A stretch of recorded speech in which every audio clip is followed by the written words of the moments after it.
In October of 1998, a well-respected married couple vanished from their sprawling Austin estate. Their dinner table was set for two, their wine glasses still half full, but their Mercedes was gone. And so were they. For months, their names haunted the headlines. For years, their faces appeared on missing persons flyers across the state. And for decades, investigators tried and failed to explain what really happened behind the locked gates of their perfect suburban dream. Some say they ran away. Some say they were silenced. But the truth? The truth is far stranger than anyone imagined. If you're new here, make sure to subscribe and hit the bell, because today we're diving into one of the darkest, most chilling, vanishing cases you've never heard of. The house on Cherrywood Lane still looked immaculate from the street. A white columned porch, manicured hedges trimmed into careful squares, and a black iron gate that whispered wealth and taste without ever raising its voice. To the neighbors who walked their dogs past its long driveway, it was a picture of permanence. A place that had seen dinner parties and anniversaries, carefully catered celebrations that stretched long into the summer nights. But if you stepped inside the estate now, you would find something else. Dust, silence, a faint smell of mold creeping up from the basement, and on the dining room table, still, after all these years, a set of crystal candlesticks, wax frozen mid-drip, as though time itself had been interrupted. The Halsteads had been gone for 22 years. Nathaniel and Claire Halstead, the couple everyone admired, envied, whispered about. He, a dentist turned real estate investor who climbed effortlessly from one fortune into another. She, a part-time art dealer with a wardrobe as carefully curated as her gallery collections. They seemed to glide through Austin society untouched by struggle. The Halsteads were beautiful. They were magnetic, and, above all, they were untouchable. Until the night they disappeared. It began with silence. Claire's mother couldn't reach her by phone. Nathaniel missed a business meeting. Their housekeeper arrived to find the front door unlocked and the alarm system disabled. On the granite kitchen counter, a handbag lay open. Claire's. Its contents scattered as though dropped mid-task. In the master bedroom, the bed was turned down neatly, but unslept in. The Halsteads had vanished without a trace. For weeks, police dogs combed through wooded trails near their property. Helicopters swept the hill country. Theirs was the kind of case that demanded attention. A couple whose faces graced glossy magazines now staring out from police sketches and nightly news bulletins. But every lead ran dry. And then, 3 months later, a break. A car. Their Mercedes, abandoned off a rural back road 40 miles south. The keys still in the ignition, the leather seats mottled with rain. On the passenger side floor mat, faint stains. Blood, according to the preliminary tests. But not enough to confirm a crime, not enough to prove anything. What it did prove was worse, that the Halstead story had layers no one had considered. Because when investigators ran the VIN number, when they opened the glove box, when they traced bank accounts tied to the insurance policies, what they found unraveled everything the neighbors thought they knew. Nathaniel Halstead had another identity, another life, another family. And Claire wasn't who she seemed either. It was a case that would twist into something far darker than a missing persons investigation. It would sprawl into a web of financial fraud, secret passports, and a trail of identities buried across the Southwest. A marriage built on glass and mirrors, cracking apart under the weight of secrets that refused to stay hidden. 2 decades later, the story still hangs over Austin like a storm cloud. Every so often, a tip trickles into the police station, a sighting in Nevada, a dental record matching Nathaniel's alias in Arizona, a handbag found at an estate sale in Dallas, eerily similar to Claire's. Each clue reignites the case, and each time the truth slips away again. But tonight, we return to Cherrywood Lane, to the dining table with its wax-frozen candlesticks, to the place where a perfect marriage dissolved into one of Texas's most disturbing disappearances. Because if you peel back the veneer, you'll find something festering underneath. The Halsteads were not victims of a random crime. They were not simply unlucky. They were participants in a story far stranger than fiction, one where love was weaponized, trust was twisted, and survival meant becoming someone else entirely. The double life had begun long before they vanished, and it is still unraveling today. The tow yard smelled of rust and oil. Rows of dented vehicles sat beneath harsh floodlights, their broken windows glinting like dead eyes. Officer Daniel Kraus stood at the chain-link fence, arms folded tight, waiting for the wrecker to lower the Mercedes-Benz onto the gravel lot. It had been 3 months since Nathaniel and Claire Halstead disappeared. 3 months of unanswered calls, empty leads, and neighbors who swore the couple had simply skipped town. Some believed the Halsteads had debts. Others whispered about affairs. A few muttered about something darker, something involving organized crime. But tonight, standing in front of the silver Mercedes 500 SL, Kraus felt a shift. The first solid crack in the facade. The car looked ordinary at first glance, just weather-beaten from weeks abandoned in the hill country. A thin film of dirt streaked across the hood. The leather interior, pale cream, had been stained by rain leaking through a cracked sunroof. The keys still dangled from the ignition, and a scattering of leaves clung to the floor mats.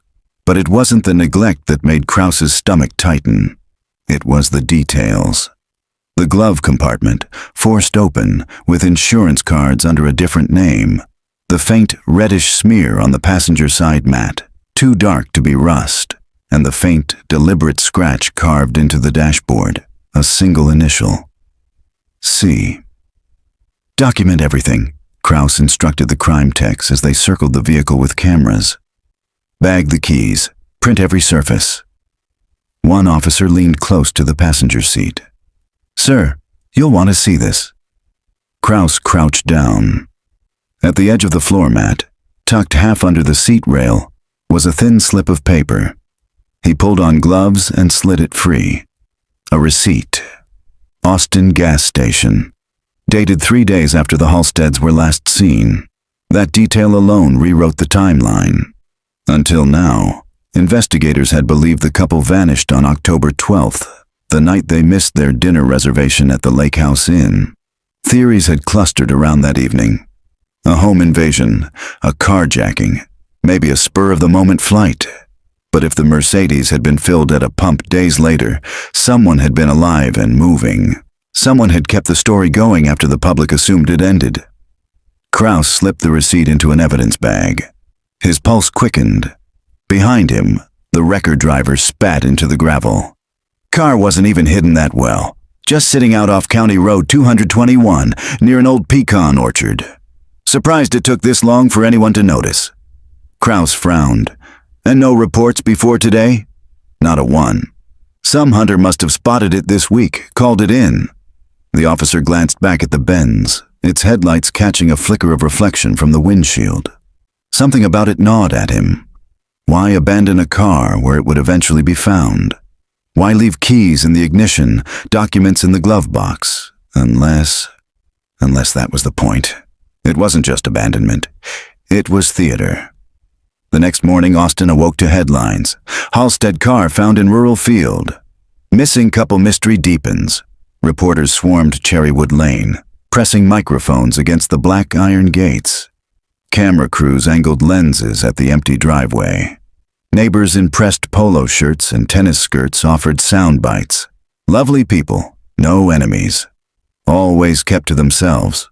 So strange. Just vanished. Inside the estate, Detective Evelyn Shaw studied the kitchen like a stage set. Claire's handbag still sat on the granite island, lipstick tubes rolling loose inside. 2 wine glasses stood by the sink, both half-drained.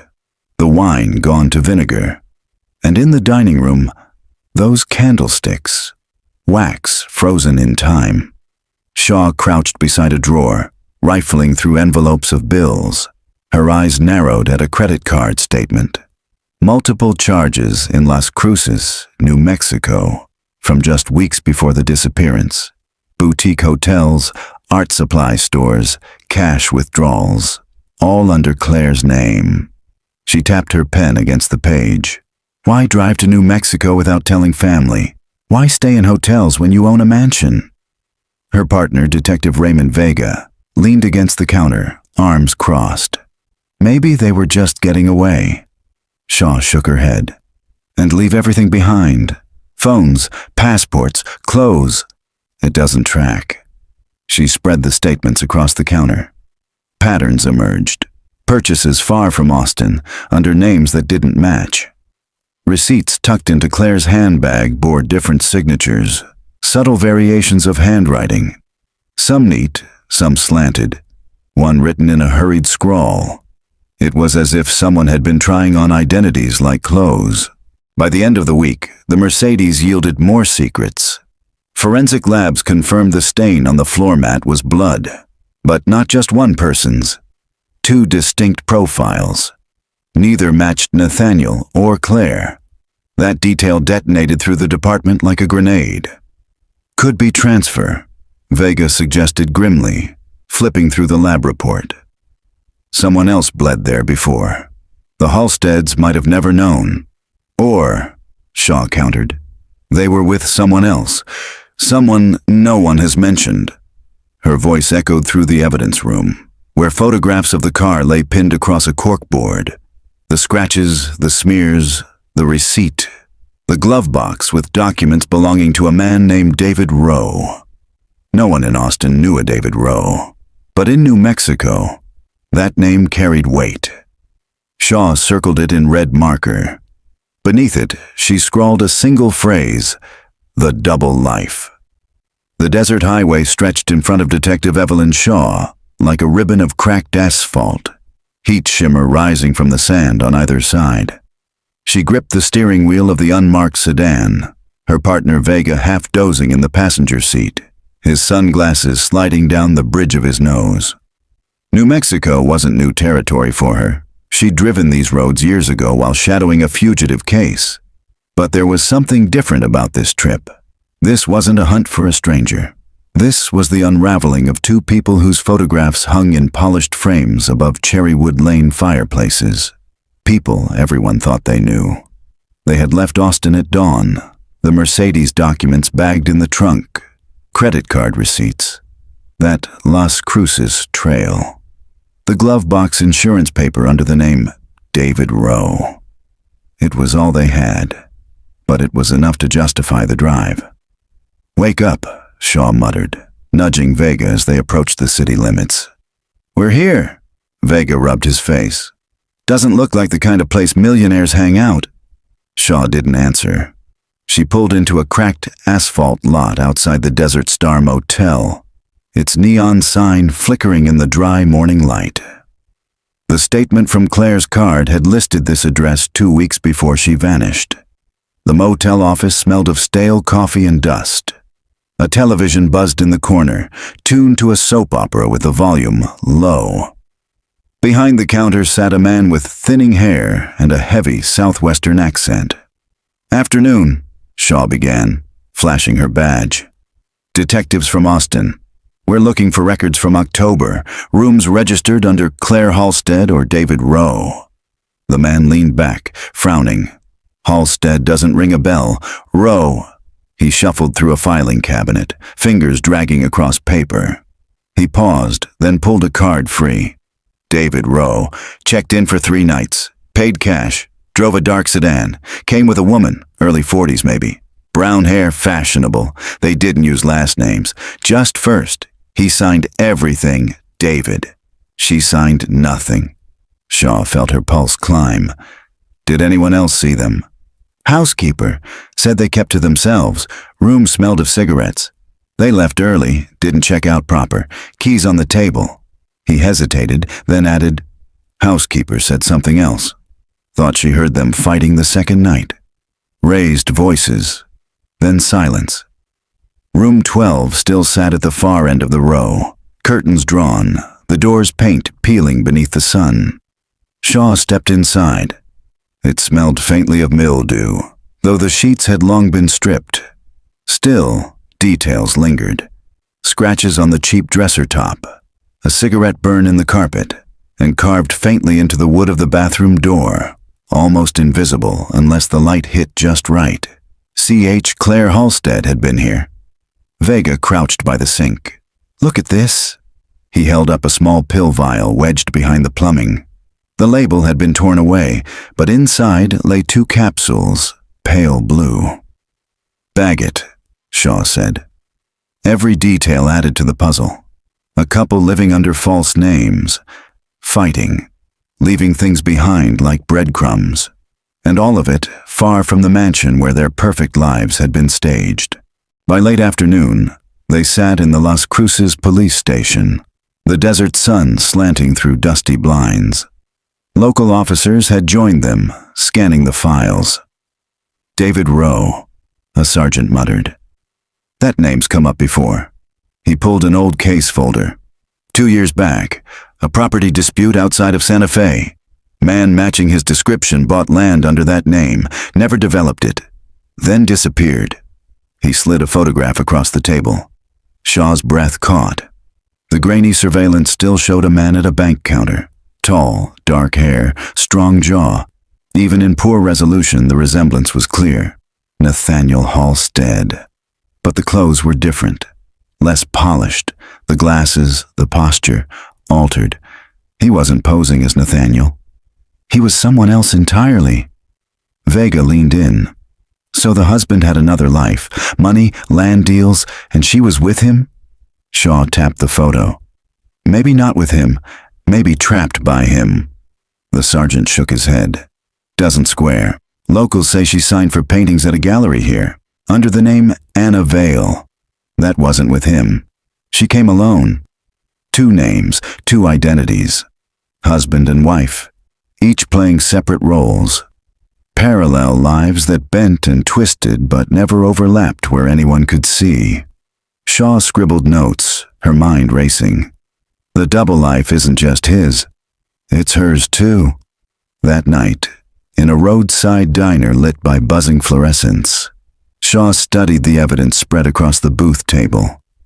Claire's hotel receipts, Nathaniel's property deeds. 2 halves of a puzzle that didn't fit. Vega pushed his coffee aside. Here's the problem. If they both had aliases, maybe they weren't victims. Maybe they planned this, staged the disappearance, left everything behind. Shaw shook her head. Then why the blood? Why abandon the Mercedes in plain sight? She leaned back, staring past the neon reflections in the window to the endless desert beyond. Something gnawed at her. It wasn't just secrets. It wasn't just fraud. There was something calculated here, something meant to mislead. As the clock above the counter ticked past midnight, Shaw realized the Halsteads hadn't simply lived double lives.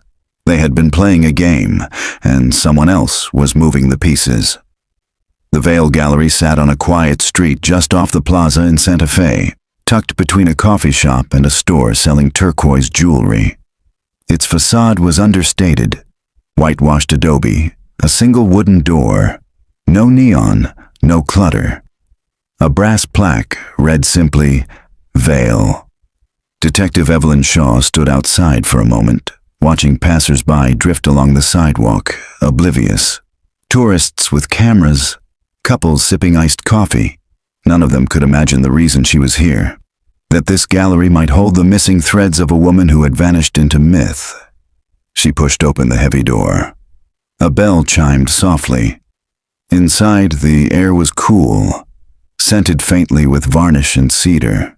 Paintings lined the walls, abstracts in desert reds and golds, portraits of faces blurred with brush strokes. A woman at the counter looked up from a ledger. Silver hair swept into a bun, glasses perched low on her nose. "Good morning," the woman said. Her voice carried the refined calm of someone who had spent decades in quiet rooms. Shaw flashed her badge. "Detective Evelyn Shaw, Austin Police. I'm following up on a missing persons case. I was told a woman using the name Anna Vale purchased art here." The woman hesitated, then adjusted her glasses. Yes, Anna. I remember her well. Can you describe her? The woman smiled faintly, as if recalling something private. Striking, mid-40s, polished. She dressed with intention, tailored jackets, silk scarves. She carried herself like she'd grown up around galleries. Not like a tourist, more like someone who wanted to be seen, but not known. Shaw felt the words settle like stones in her chest. That was Claire. What did she buy? Smaller pieces. Nothing extravagant, but tasteful. Always paid cash. Once she mentioned a house she was decorating. Did she come alone? The woman's expression shifted. Usually, yes. But one evening near closing, a man came in with her. He was quiet, stood back while she spoke. I thought he might be her husband, but she never introduced him. His manner, strange, watchful. Shaw leaned forward. Can you describe him? Tall, dark hair, a little older than her. I only saw him once, but he looked at her as if he knew something about her no one else did. The woman shivered slightly, as though remembering. Do you know where the pieces went? Shaw pressed. She shook her head. She never had them shipped. Always carried them herself. Said she liked to keep them close. Back in the car, Vega scrolled through his notes. So she's buying art under a false name. He's buying property under a false name. What's the connection? Shaw drove in silence, the desert stretching endless around them. Money laundering, maybe. Our cover stories for disappearing funds. Art is perfect for that. You can move thousands in value without anyone blinking. Vega closed his notebook. Or maybe they weren't working together at all. Maybe they were running from each other.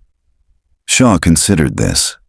In every case file, in every news clipping, Nathaniel and Claire had been presented as a pair, united, glamorous, inseparable. But here in New Mexico, their tracks diverged. Two lives, two games, side by side, but not aligned. That evening, they met with a retired detective in Santa Fe who had handled missing art cases. His apartment smelled of pipe smoke and dust. Canvases leaned against the walls, tagged with evidence stickers. You said Anna Vale, he murmured, stroking his beard. I remember that name, not from a crime report exactly, but from whispers. Collectors talking about a woman who was moving pieces off-market. Legitimate sales on the surface, but the provenance was messy. Originals traded for forgeries, that sort of thing. Dangerous territory. Dangerous how? Vega asked. Art isn't just paint and canvas. It's currency for people who don't want to use banks. You get involved in those trades, you step into shadows you can't walk out of. Shaw felt a chill. Claire, Anna, hadn't just been dabbling in art. She had been playing in the margins where money and danger intertwined. Do you know who she dealt with? Shaw asked. The detective shook his head. Never saw her myself, just stories. But if she was moving in that circle, it wasn't by accident. Someone brought her in. Someone who knew how to use her. The next morning, Shaw and Vega sat in a diner outside Albuquerque, reviewing their notes. Sunlight spilled across formica tables, the smell of bacon and coffee heavy in the air. She's deeper in this than we thought, Vega said. Art deals, false names. He's got property scams, both living double lives. So the question is, were they partners or marks? Shaw stirred her coffee absently. Or predators. Vega looked at her sharply. Think about it, she said. They vanish without a trace. The Mercedes shows up staged like a crime scene. Blood inside, but not theirs. They've got aliases in 2 states. This isn't just about disappearing, it's about manipulation. Maybe they weren't running from someone else. Maybe they were running the game. Her voice dropped lower, and maybe it finally caught up with them. That night, Shaw lay awake in her hotel room, staring at the ceiling. The air conditioner rattled, drowning out the silence. She kept seeing the initials carved in the motel bathroom door. C.H. Claire's defiance etched into cheap wood. Why leave that behind? Not fear, not accident, intention. Claire had wanted to be remembered there. A message scratched into the dark. Shaw closed her eyes. Somewhere in the desert's silence, secrets still lingered, and they were only just beginning to surface. The land was nothing but dust and silence. 40 acres of desert scrub, a skeletal windmill leaning against the sky, the husks of old mesquite trees clawing up from the sand. No house, no barn, just a property line staked out in weathered posts, stretching to the horizon. Detective Evelyn Shaw stood at the edge of it, the sun pressing heat against her neck. Beside her, Vega kicked at the dirt with the toe of his boot. "This is what Nathaniel, David Rowe, paid cash for?" Vega muttered. "Middle of nowhere. No water, no utilities. What was he planning to do, farm dust?" Shaw didn't answer. She walked toward the center of the land, her boots crunching over dry gravel. The silence was oppressive, the kind that made every sound carry. The rattle of her keys in her pocket, the whisper of wind through brittle grass. "Maybe it wasn't about building anything," she said finally. "Maybe it was about hiding." They met the county registrar in a trailer office off the highway. The man, round and sweating, thumbed through records on a cluttered desk. "Rowe bought the land in '96, he said, pushing a file toward them. "No improvements filed, no taxes paid since '97. We were about to foreclose." The file contained one photocopied deed, signed in a bold hand. David Rowe. No mortgage, no traceable bank. Pure cash. Shaw studied the signature, the curve of the D, the hard slash of the R. It wasn't Nathaniel's neat scrawl. It was practiced, but different. He'd learned to write a new name as if he'd been born with it. "Anyone ever use the land?" she asked. The registrar shrugged. "Local kids drink out there. Hunters cross it sometimes. Sheriff's been called a few times for gunfire, but nothing serious." "Gunfire?" Vega pressed. The man nodded. "Noise complaints, that's all. But folks out here don't ask questions." By late afternoon, Shaw and Vega were back on the land with a ground-penetrating radar unit borrowed from state police. The desert sun had begun to soften, shadows stretching long. The machine buzzed as it rolled slowly across the dirt, the screen flickering with grainy shapes beneath the soil. Rocks, roots. Then, something else. Shaw froze. There. A long, rectangular shape. Too clean to be natural. Buried shallow, maybe 4 feet down. They marked the spot with spray paint. Vega's jaw tightened. "You thinking what I'm thinking?" "Grave," Shaw said flatly. The excavation began the next morning under a pale desert sky. Deputies dug with shovels while crime techs photographed every inch. The earth gave way reluctantly, dust rising in choking clouds. Then the shovel struck wood. An old chest, weathered and cracked, its iron hinges rusted through. The deputies hauled it up, setting it on the dirt. Everyone circled in silence. Shaw knelt. The lock had corroded. It broke easily under pressure. The lid creaked open. Inside lay bundles of paper wrapped in oilcloth. Shaw lifted one carefully. Bank records, titles, passports, each bearing different names. David Rowe, Anna Vale, others she didn't recognize. False identities, a library of lives. At the bottom of the chest, beneath the papers, was a smaller box. She opened it with gloved hands. Inside lay jewelry. Rings, necklaces, a watch. Some men's, some women's. And one item that made her blood run cold. A child's bracelet. Plastic beads spelling out the name Elena. Shaw's breath caught. "This isn't just theirs." Vega leaned over her shoulder. "Whose are these?" She shook her head slowly. "Souvenirs." That evening, back at their hotel, Shaw spread the documents across the bed. Passports from 3 different countries. Birth certificates, driver's licenses. Some bore Nathaniel's face, altered with glasses, different haircuts. Others bore Claire's. But some bore strangers, people she didn't recognize. She called the lab. Run every name, every number, cross-check with missing persons. Hours later, her phone buzzed. Detective Shaw, the analyst said, voice tight. We've got hits. 2 of the passports match open missing persons cases, one from Phoenix, one from Denver. Both vanished in the mid-90s, both unsolved. Shaw sat down heavily on the edge of the bed. This wasn't just a couple living double lives. This was a graveyard of identities. Vega knocked on the connecting door, stepping in with a bottle of water. He stopped when he saw her expression. What? She turned the passports toward him. 2 of these belonged to people who disappeared years ago. Vega ran a hand through his hair. Jesus, so what were the Halsteads? Identity thieves? Killers? Shaw's voice was low, almost a whisper. Or collectors.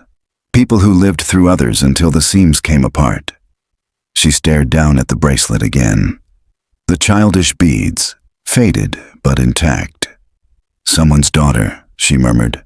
Someone whose name was lost, and they kept this. Silence filled the room.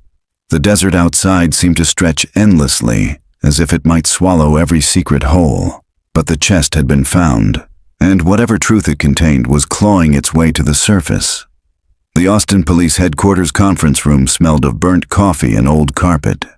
On the table, crime scene photographs from New Mexico were spread like cards in a rigged deck. The chest, the papers, the jewelry, the bracelet. Detective Evelyn Shaw stood at the front, laser pointer in hand, her voice low but steady. 2 passports found in the chest belonged to confirmed missing persons. A man from Phoenix, last seen in '95. A woman from Denver, disappeared in '96. Both cases went cold. Both names reappeared in documents tied to Nathaniel and Claire Halstead, under aliases David Rowe and Anna Vale. She clicked the pointer, red light landing on the bracelet photo. This bracelet belonged to a child. Initial records suggest it was sold in a chain toy store in Arizona in the mid-90s. It bears the name Elena. We're cross-checking unsolved juvenile disappearances with that name. Around the table, agents from the FBI's Albuquerque office shifted in their seats. A regional task force had been hastily assembled, the Halstead's case now far exceeding Austin's jurisdiction. One agent leaned forward. Are you suggesting the Halsteads were abducting identities from missing persons? Shaw paused. The words felt dangerous even as she spoke them. I'm suggesting their disappearance is connected to at least 2 other vanishings. Possibly more. Another agent frowned. But were they perpetrators? Or victims caught in the same web? Shaw set down the pointer. That's what we need to find out. Over the next week, files flooded in. Boxes of case reports from Phoenix, Denver, Albuquerque, and Dallas. Disappearances that had once seemed random were now lined side by side. Shaw worked until her eyes burned, until the words on the pages blurred. Couples vanishing mid-road trip.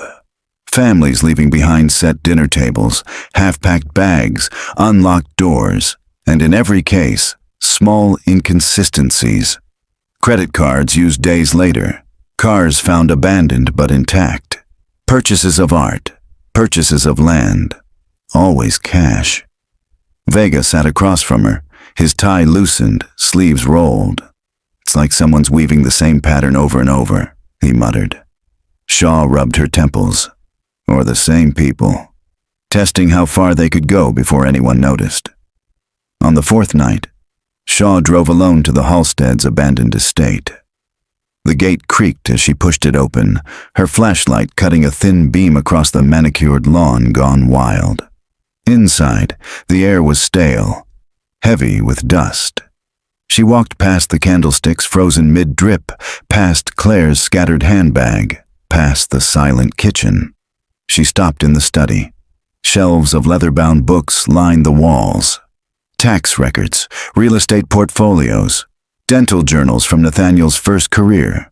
But tucked at the very back of a shelf, nearly hidden, was a narrow black binder. She pulled it free. Inside were photographs, dozens of them, Couples smiling at restaurants, children in playgrounds, families posing beside cars. Some were clearly candid, shot from a distance. Others looked like stolen vacation photos. None bore names. Shaw flipped through in silence, her pulse thudding. Near the back was a picture she recognized instantly. Nathaniel and Claire at a dinner party. Claire's hand on Nathaniel's arm, both of them smiling, perfect, admired. Behind them, blurred in the background, was a little girl with a plastic bracelet. Beads spelling out ELENA. Shaw sat down heavily in the desk chair, the binder slipping from her hands. This wasn't coincidence. The Halsteads weren't just tied to other missing persons. They had been watching them, documenting them. The next morning, Shaw laid the binder on the task force table. This, she said, isn't just identity theft. It isn't just fraud. The Halsteads were keeping records of families that later disappeared. Photographs, names, artifacts. The bracelet ties directly to a child photographed in their presence. Vega leaned forward, his face tight. So they were selecting victims. Shaw shook her head. Or someone was selecting for them. Think about it. Why keep a binder like this? Why bury the papers on desert land? Why scatter clues between Austin, Santa Fe, and Phoenix? They wanted to be found, but only parts of the story. The FBI agent at the table exhaled sharply. So what are we looking at here? A husband and wife con team, or something bigger? Shaw looked down at the binder, at the blurred face of the child named Elena. Her voice was quiet, steady, but filled with dread. We're looking at a system, and the Halsteads were only one piece of it. That night in her hotel, Shaw couldn't sleep. She sat at the desk, binder open before her. She traced her finger over the photographs. Couples smiling, children laughing, moments frozen before they were erased. The double life. It wasn't just Nathaniel and Claire's marriage. It was an entire architecture of shadows. And if the Halsteads were gone, it wasn't because they stumbled. It was because they knew too much. The morning briefing was hushed, as if even the air in the conference room had learned to carry secrets. The binder lay open on the table, photographs of smiling families staring up like ghosts, frozen in happier times. Detective Evelyn Shaw tapped the image of the little girl with the plastic bracelet. Elena, that's the name on the beads. We ran cross-checks. There are 3 open cases of girls named Elena who disappeared between 1993 and 1998. All under 10 years old, all unsolved. She flipped to the next slide on the projector. A school portrait, grainy from an old missing child flyer. Elena Morales, age 7. Vanished from a rest stop outside Phoenix in '95. Her family was never found. Shaw's voice caught slightly, but she pushed on. The bracelet matches the one described in the report by her grandmother. The Halsteads, or someone tied to them, kept this as a trophy. The silence in the room deepened. One FBI agent leaned forward. You're suggesting the Halsteads abducted children? Shaw's jaw tightened. I'm suggesting they had access to them. Whether as abductors, accomplices, or witnesses, we don't know yet. But Elena Morales' bracelet ended up buried in Nathaniel Halstead's land chest. That's not chance. Across the table, Vega shifted in his chair. So the Halsteads weren't just living double lives. They were orbiting something darker. A ring, maybe. A network. Shaw nodded grimly. And if that's true, their disappearance wasn't escape. It was cleanup. By afternoon, they were in Phoenix, meeting the Morales family. The grandmother, Rosa, lived in a modest stucco home on the city's edge. The yard was bare, only a faded tricycle leaning against the wall. She answered the door slowly, her hands shaking. "Detectives," she whispered, ushering them in. "You found something?" Shaw sat with her at the kitchen table, Vega beside her. The smell of beans simmering on the stove lingered in the air. Shaw opened a small evidence bag. Inside lay the bracelet. its plastic beads dulled with age. Rosa gasped, her hand flying to her mouth. Tears welled instantly. "That's hers, my Elena. She wore it everywhere. I bought it for her at the swap meet. She had it the day they vanished." Her voice broke. Vega leaned forward gently. "Tell us again what happened, ma'am. Anything you remember." Rosa nodded, trembling. "It was July. Hot. Too hot. My son Carlos and his wife Teresa took Elena on a short trip north just for a picnic. They stopped at a rest area by the highway. Carlos went to get drinks. Teresa stayed with Elena. When he came back, they were gone. The car still there, doors unlocked. Food on the table." Her tears slid silently down her cheeks. "We searched everywhere. Police searched. Nothing. For years. Nothing." Shaw's chest tightened. The scene mirrored too many others. Abandoned cars. Meals interrupted. Lives snuffed out without sound. She placed her hand gently over Rosa's. "We believe Elena and her parents were connected to other disappearances. We're working to understand how. And this," she glanced at the bracelet, "is proof her story isn't forgotten." Rosa clutched Shaw's hand with surprising strength. "Find her. Find what happened. Please." That night, back at their Phoenix field office, Shaw and Vega pored over maps and case files. Red pins marked cities: Phoenix, Denver, Austin, Santa Fe. Strings stretched between them like arteries in a dark body. Vega rubbed his eyes. "So every family has the same pattern. Sudden disappearance, car left intact, signs of life afterward, cards used, receipts. Someone keeping the illusion alive." Shaw nodded, tapping the binder. "And the Halsteads were right in the middle. Claire buying art, Nathaniel buying land, both using stolen names, but the bigger pattern—" Her voice faltered. Vega leaned in. "Say it." Shaw exhaled. "Children. They're the common thread. Each family had one. Each child vanished with them. And in every case, an artifact turns up later. A toy, a photo, a bracelet. Trophies." The word hung heavy in the air. By midnight, Shaw sat alone in her hotel room, staring at the bracelet under lamplight. The beads glowed faintly, cheap plastic transformed into something sacred by grief. She imagined Elena's small hands threading it over her wrist, proud to spell her name. She imagined the moment it was ripped away, and she wondered if Nathaniel and Claire had watched, if they had collected, if they had participated.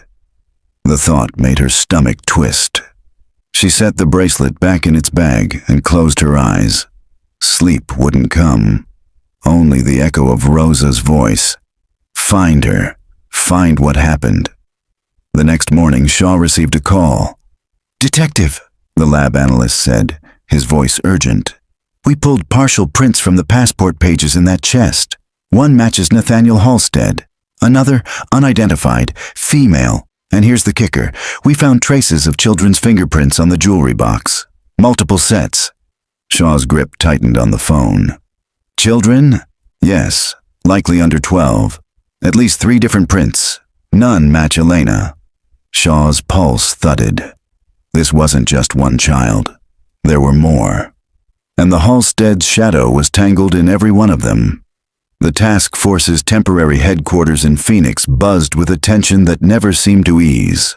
Files stacked chest-high on desks, phones rang without pause, and the whiteboard at the front of the room was crowded with names, dates, red string. Detective Evelyn Shaw stood staring at it, marker in hand. Each family pinned to the board had once been a neat, happy unit. Father, mother, child. Now they were symbols. Red lines stretched from their hometowns to the deserts of New Mexico, the galleries of Santa Fe, the highways of Texas.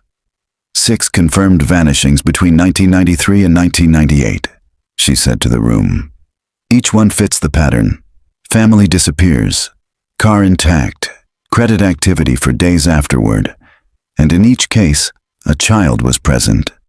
She circled the word children in thick red ink.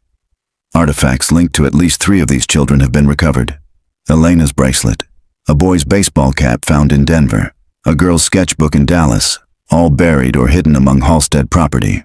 Vega leaned against the wall, arms crossed, watching her. His voice was low but sharp. "So are we ready to say it out loud? The Halsteads weren't victims, they were operators." A murmur rippled through the room. Some nodded, others looked uneasy. Shaw's marker hovered in the air. "I don't know if it's that simple," she said. "What we have doesn't prove they orchestrated this, but it proves they were close enough to touch it. Maybe willing participants. Maybe something else." By afternoon, the FBI analysts brought new results. Shaw and Vega sat with them in a side room, the hum of fluorescent lights overhead. "Cross-checking travel records," the analyst said, sliding a folder across the table. "We found the Halsteads' credit cards, under aliases, placing them near 3 other disappearances: Santa Fe, Albuquerque, and Denver, always within days of the family vanishing." He hesitated, then added, "There's more. Passenger manifests. International flights paid in cash. Names matching their aliases show up on flights to Mexico, Belize, and Prague. Always following the disappearances. Always with 2 or 3 tickets." Vega leaned forward, his jaw tight. "So they were transporting kids?" The analyst didn't answer directly. "The dates line up too clean to ignore." Shaw felt her stomach turn. Claire's silk scarves, Nathaniel's perfect suits. All of it had been camouflage. Behind them, shadows moved. That evening, Shaw and Vega returned to the binder of photographs. They spread the images across the hotel desk, trying to see what connected them. Vega pointed to one shot, a family smiling in front of a church. "This is from Denver. I checked the architecture. That building burned down in '94. This photo was taken just months before." Shaw leaned closer, and the family vanished in May 1994. The timing fits. She traced her finger over the blurred background. A tall man stood near the church steps, just out of focus. Glasses, mustache. Her throat tightened. That's Nathaniel. The discovery chilled her more than she expected. He hadn't just collected their names, their artifacts. He'd stood near them, watched them, documented them like prey. By midnight, Shaw sat alone with her notes, exhaustion buzzing in her skull. The line between investigator and victim blurred in her mind. She kept hearing Rosa Morales' voice, kept seeing the empty look in missing child photos. Why the children? She closed her eyes and tried to imagine Nathaniel and Claire at home, in their grand estate, smiling for neighbors, raising glasses at charity dinners. How many nights had they sat at the same table, discussing which family to follow, which child to mark? Or, Shaw's mind faltered, were they themselves marked? The binder, the chest, the artifacts, too carefully preserved, too carefully planted. Not trophies, messages. And if so, who were the messages for? The next morning a call came from Albuquerque. A deputy sheriff's voice crackled through the line. "We've got something. An informant who claims to have seen the Halsteads after they disappeared. Says they were alive. Says they were with a group." Shaw's pen froze over her notebook. "What kind of group?" The deputy hesitated. "Said they called themselves the Veil. Small circle. Wealthy. Moved between states, sometimes overseas. They dealt in more than money. They dealt in people." Vega swore under his breath. Shaw closed her notebook slowly, her pulse thundering. The double life wasn't just a clever trick of aliases. It was a veil. And behind it, something vast and predatory had been waiting all along. The informant sat in a windowless interview room, his hands folded neatly on the table. He looked ordinary, 40-something, thinning hair, clean shirt tucked into worn jeans.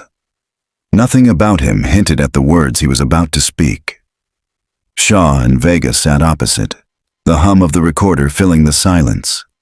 "Start with your name," Vega said. The man shifted. "You can call me Daniel.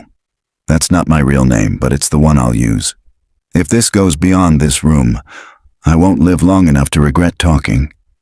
Shaw leaned forward. "You said you saw the Halsteads after they disappeared." Daniel nodded once. "Not just saw. I was with them. Part of it. Part of the veil." His eyes flicked toward the mirror, as if expecting it to crack. He spoke in a voice low and careful, like each word was a brick pried loose from a wall he'd once sworn never to touch. "It isn't a cult, not in the way people think. No gods, no robes, no chanting. It's a circle, private, exclusive, built around control. People of means, doctors, lawyers, politicians, they wanted to live lives without limits, to step behind the veil of law, of morality. And once you crossed, there was no crossing back." Shaw's stomach tightened. "And the Halsteads?" "They weren't founders. They were recruits. Perfect recruits. Wealthy, charismatic, beautiful, people who looked like the world bent around them. They were approached in '92, I think. By '94, they were all in." "What did they do?" Vega asked. Daniel's eyes dropped. "They tested boundaries. At first, it was money, laundered through art, land, false names. Then it was travel, identities traded like currency. And then it was people. Families chosen because they fit the profile. Couples with one child, always one child." Shaw felt her pen tremble in her hand. "Why one?" Daniel hesitated. His voice when it came was raw. "Because it was cleaner. Easier to erase a family unit than one scattered child. One meant you could control the narrative. No siblings to testify. No one left behind to ask questions." He described the gatherings in desert houses, the circles of polished faces sipping wine while discussing which identities could be harvested. The way children's toys were sometimes left on mantels, out of place, reminders of the power they held. "They called it the harvest," Daniel whispered. "Taking lives, taking names. Not always by killing. Sometimes by folding people into the circle. Sometimes by erasing them completely.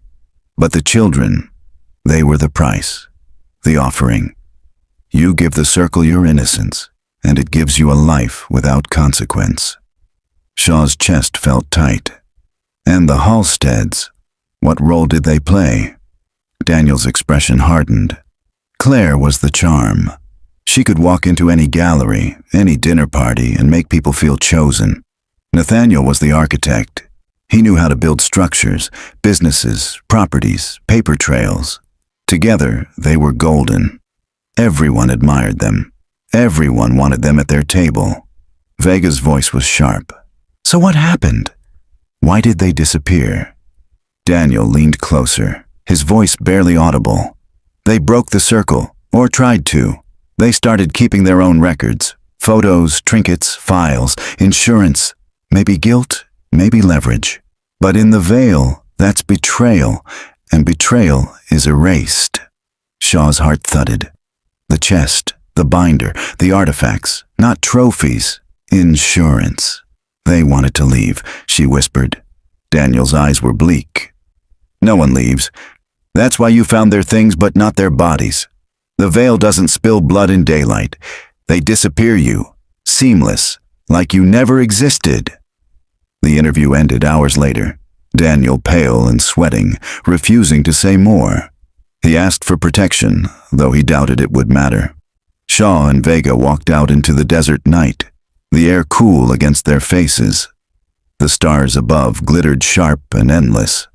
Vega lit a cigarette, his hands unsteady. "So that's it. The Halsteads were part of some predator circle, and they either got cold feet or greedy. Either way, the veil made sure they were swallowed whole." Shaw didn't answer. Her mind replayed Daniel's words. The offering, the harvest. No one leaves. She thought of Elena's bracelet, tiny and bright, buried beneath sand. A relic of innocence fed into something bottomless. And for the first time since the case began, Shaw wondered if she wasn't tracing a crime scene at all. But a ritual. The lead came from an unlikely source, a hotel ledger in Prague. Shaw sat in the task force office, jet-lagged analysts buzzing around her, when the email pinged in from Interpol. She opened it, her pulse quickening. Hotel Europa, Prague. Guest registry, October 2001. Name, David Rowe. Accompanied by Anna Vale. Payment, cash. Shaw read it twice, then a third time. The aliases were the same as on the desert chest. The date was 5 years after the Halstead's disappearance. She printed the page and crossed the room to Vega, who was hunched over maps. "Look at this." He scanned it, then swore softly. "Rowe and Vale, that's them. Unless someone else in the Vale picked up their identities," Shaw countered. Vega shook his head. "Too neat, too deliberate. If they were erased in '96, how do their names show up in Europe in '01? Someone kept them alive or let them live." That night, Shaw stared at her hotel ceiling, the Prague lead replaying in her mind. Daniel's words echoed, "No one leaves. They disappear you." So how had the Halstead slipped through? She thought of the binder, the careful photos, the buried chest. If those were insurance, maybe it had worked. Maybe they had bargained their way into exile, surviving as ghosts under false names. But if they had survived, why no trace since 2001? And why leave the bracelet, the artifacts, behind like breadcrumbs? Sleep never came. Only the unshakable sense that Nathaniel and Claire were still out there. Watching, waiting.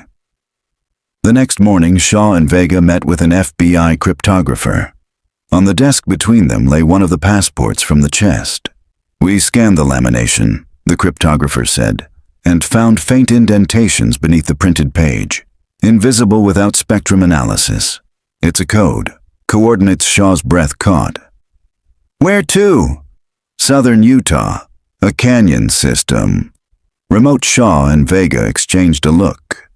Vega muttered, "More graves." "Or more messages," Shaw said. 2 days later, they stood at the mouth of a sandstone canyon, wind hissing through the crevices. Rangers had guided them in, leaving them with supplies and radios. They hiked for hours, the sun carving shadows across the red rock. Then Shaw spotted it. A symbol etched into stone. A circle cut by a single vertical line. The same mark that had appeared on the chest hinges. Beneath it, buried shallow in the sand, they found another box, smaller, newer. Inside lay photographs. Nathaniel and Claire, unmistakable, standing in a European square. Their clothes were modern, their smiles wide. Behind them, a clock tower read 1999, and tucked beneath the photos was a note, handwritten in neat cursive. "We are alive, but not for long. If you found this, the veil is already behind you." Shaw's hands trembled as she read it aloud. Vega swore. So they knew someone would follow. They planted this trail. Why? To warn us? To taunt us? Shaw folded the note carefully. Her voice was steady, though her heart pounded. Because they wanted their story told, even if it killed them.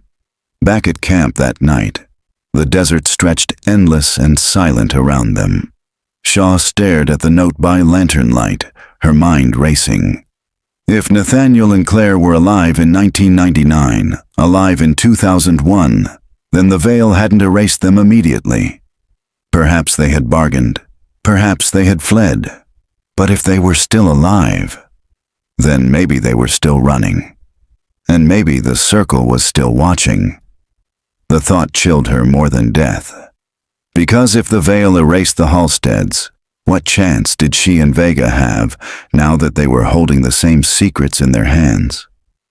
The first sign came on the drive back from Utah. Shaw sat in the passenger seat of the rented SUV, the canyon walls receding in the rearview mirror, the desert opening wide ahead. Vega drove in silence, the note and photographs sealed in an evidence folder on his lap. In the mirror, a black sedan appeared, half a mile behind. At first, Shaw thought nothing of it, but every time they slowed for a curve, it slowed. When they pulled off at a gas station, it idled at the shoulder, waiting. "See that?" she murmured. Vega's eyes flicked to the mirror. His grip on the wheel tightened. "Yeah, I see it." They filled the tank, bought water, lingered. The sedan never moved. Back on the highway, it followed again. By dusk, as they crossed into Nevada, the sedan peeled away at an interchange, disappearing among semis. But the unease lingered, clinging to the air like smoke. In the motel that night, Shaw checked her room twice before locking the door. She left the bathroom light on, unable to shake the image of unseen eyes watching from the dark. She lay awake, the note replaying in her head. "If you found this, the veil is already behind you." The next morning, at a diner outside Las Vegas, Vega slid into the booth across from her, tossing down a folded newspaper. "Front page, Prague edition, from last week." Shaw unfolded it. A blurry photo of a woman leaving a gallery. Tall, poised, scarf draped over her shoulders. She froze. It was Claire Halstead. Her hair shorter, her face thinner, but unmistakable. The caption beneath read, "Patron Anna Vale at exhibition opening." Shaw's throat tightened. "She's alive." Vega nodded grimly. "Or she wants us to believe she is." Back at headquarters, Shaw spread the photographs, the note, and the Prague article across the desk. The threads tangled, impossible to straighten. If Claire was alive, she was still using the alias, still orbiting the circle. But why surface in public after years hidden? A voice inside Shaw whispered the answer. Because she wanted to be seen, because she wanted the story followed. That night, Shaw returned to her hotel to find her door ajar. Her pulse spiked. She drew her gun, pushing the door open slowly. Inside, nothing looked disturbed, except the desk. The evidence folder lay open, its contents spread neatly. Photographs, the note, each placed in a line across the table, and in the center, a fresh edition, a single Polaroid. Shaw herself walking out of the Utah Canyon, folder under her arm. Taken from a distance, her stomach turned to ice. The veil wasn't just behind them. They were already inside the investigation. Shaw called Vega. He arrived within minutes, his face pale as he studied the Polaroid. "This is a message," he muttered. "They're showing us they can reach us any time." Shaw nodded, her voice tight. "Like they showed the Halsteads, like they've shown every family before." For a long moment, neither spoke. The hum of the air conditioner filled the silence, too loud, too artificial. Finally, Vega said, "We're not investigators anymore, Evelyn. We're targets." Later, alone again, Shaw sat at the desk with the Polaroid. She turned it over, half expecting a message on the back. There was none. Only the image. Only proof. The veil had always been a shadow. Now it was a mirror. And if Nathaniel and Claire had lived as ghosts for years before vanishing again, Shaw realized the same fate could already be closing in around her. She lay awake until dawn, her mind spiraling. She thought of the children's artifacts, the careful photographs, the binder. She thought of Daniel's words, "No one leaves." And she wondered, not for the first time, if the Halsteads had left the trail not for justice, but for someone like her to follow, to take their place. The plane descended into Prague at dawn, the Vltava River catching the pale light like a strip of molten silver. Shaw stared out the window, her reflection ghosting the glass. Across the aisle, Vega dozed, though his hands still gripped the armrests tight, as if even in sleep he braced for impact. They hadn't told anyone in Phoenix where they were going. The Polaroid in Shaw's hotel room had erased any illusion of safety. The veil was inside their circle now. Secrecy was the only shield left. As the wheels hit the tarmac, Shaw whispered under her breath, If Claire's alive, she'll lead us. If she's not, someone wants us to believe she is. Vega stirred, opening one eye. Either way, we're walking into their theater. The gallery was on a narrow cobblestone street in the old town, its windows dressed in crimson drapes. Posters from last week's exhibition still clung to the glass. Anna Vale, patron. Inside, the scent of varnish and old stone lingered. The curator, a pale woman with sharp cheekbones, welcomed them in halting English. "Yes, Anna Vale," she said, flipping through guest books. "Tall woman. Expensive taste. She bought 2 paintings, paid cash, very discreet." "Do you still have the guest list?" Shaw asked. The curator slid a page across the desk. Neat, cursive signatures trailed down the sheet. Halfway down, Anna Vale. Shaw traced the ink with her finger. The handwriting matched Claire Halstead's grocery lists from the 90s. Too perfect to be coincidence. "Do you know where she went?" Vega asked. The curator shook her head. "No address, but she left a message." She opened a drawer and handed Shaw a sealed envelope. Shaw's pulse spiked. On the front, in precise cursive, "For the detective who cannot stop." They opened it in a cafe across the square. The letter inside was brief, the paper heavy, the ink deep black. "We are not gone. We are not free. Follow if you dare." "See." Beneath the signature, a set of numbers, coordinates. Shaw swallowed hard. "Another trail." Vega tapped the paper. "Or bait. She's pulling us step by step. Why? To save herself? To bury us with her?" The street outside bustled with tourists, but Shaw felt only the press of invisible eyes. Whoever C was, Claire or her ghost, they were already moving the pieces. That night in their hotel overlooking the river, Shaw stood at the window, staring at the spires against the indigo sky. "You believe it's her?" Vega asked from behind. Shaw didn't turn. "The handwriting's hers. The patterns fit. If she's alive, she wants to be found." But what? Shaw's reflection in the glass looked pale, hollow. What if the Veil let her live? What if they're using her to lure us into their hands? Vega stepped closer. His voice was low, steady. "Then we're already in their hands." The coordinates pointed east, toward the borderlands. Remote forests, old ruins. As they prepared to leave, Shaw checked her bag. Evidence files, passport, gun. At the bottom of the bag lay a slip of paper she hadn't packed. Her stomach clenched. She pulled it out with shaking fingers. A Polaroid. This time, not of her, not of Vega. Of Claire Halstead herself, standing in the gallery doorway. The same scarf, the same eyes. On the back, a single line scrawled in ink. "She is not yours to find." Shaw dropped it onto the bed, her breath catching. Vega swore softly. "They're a step ahead, always a step ahead." Shaw met his gaze, her voice barely a whisper. "Then maybe the only way to find Claire is to let them take us where they want." Outside, the river flowed black and endless under the city lights. The veil had pulled them across an ocean, deeper into its circle.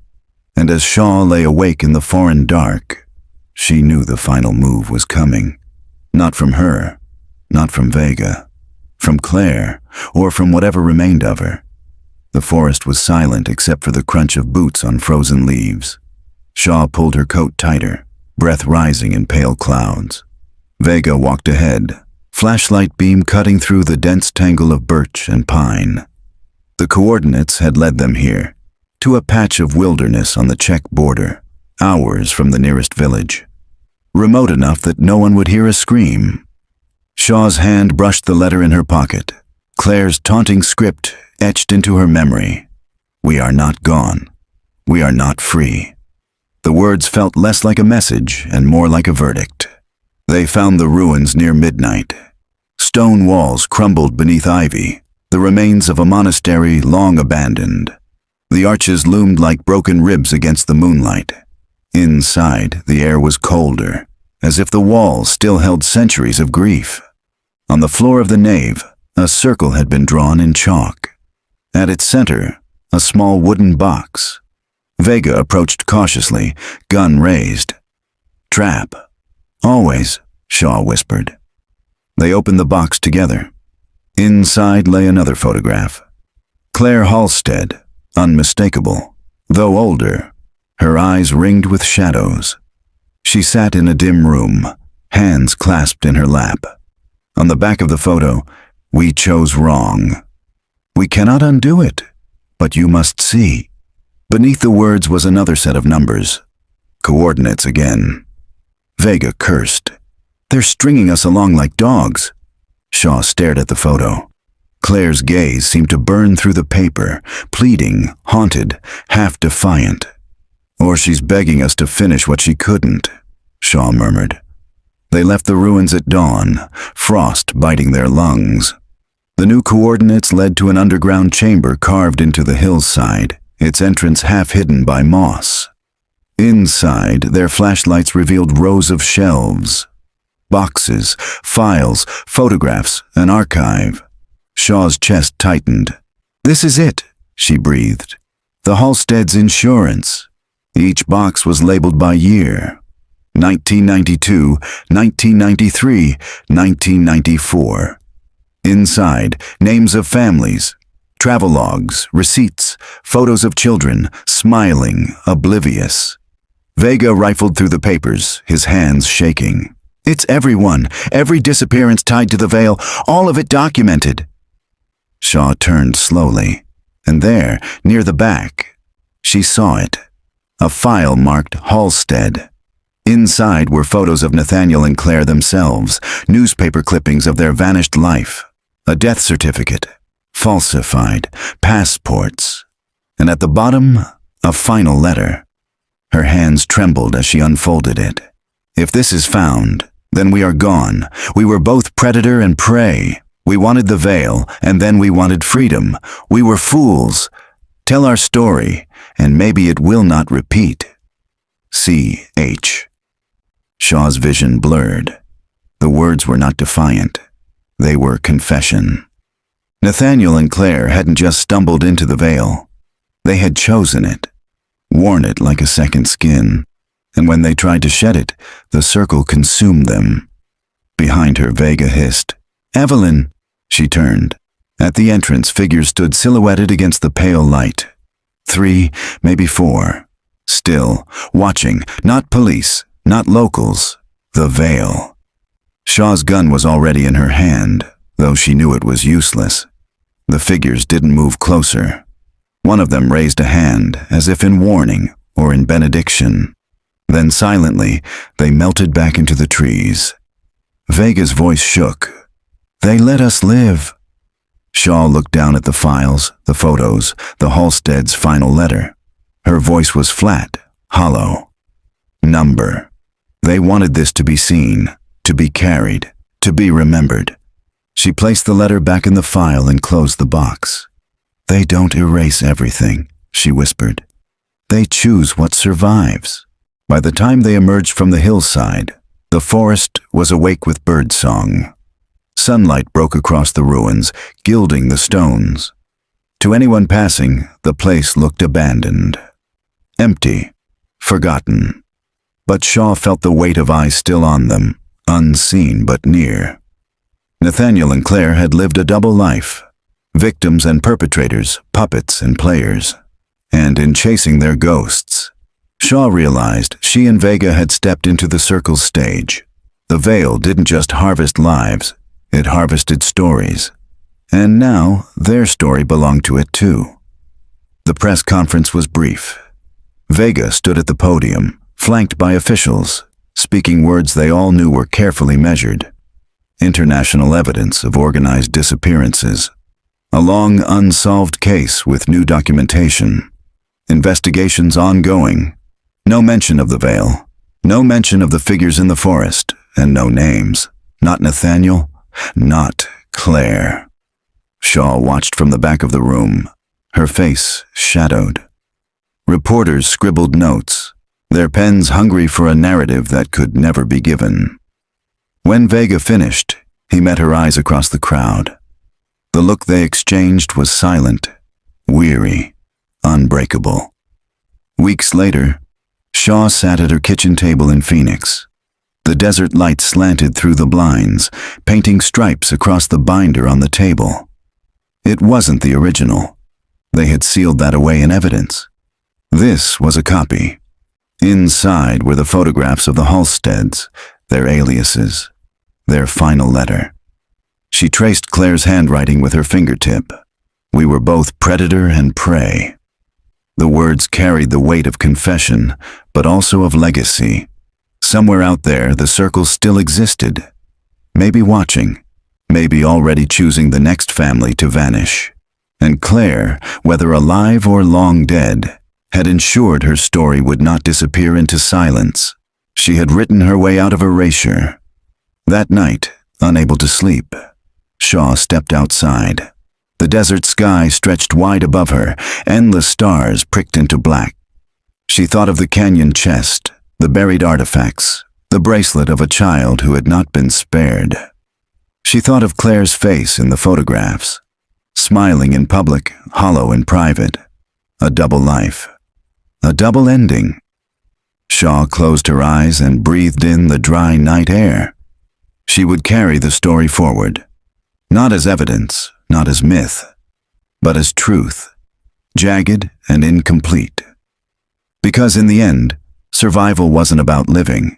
It was about being remembered. The files remained locked away. The circle remained unbroken.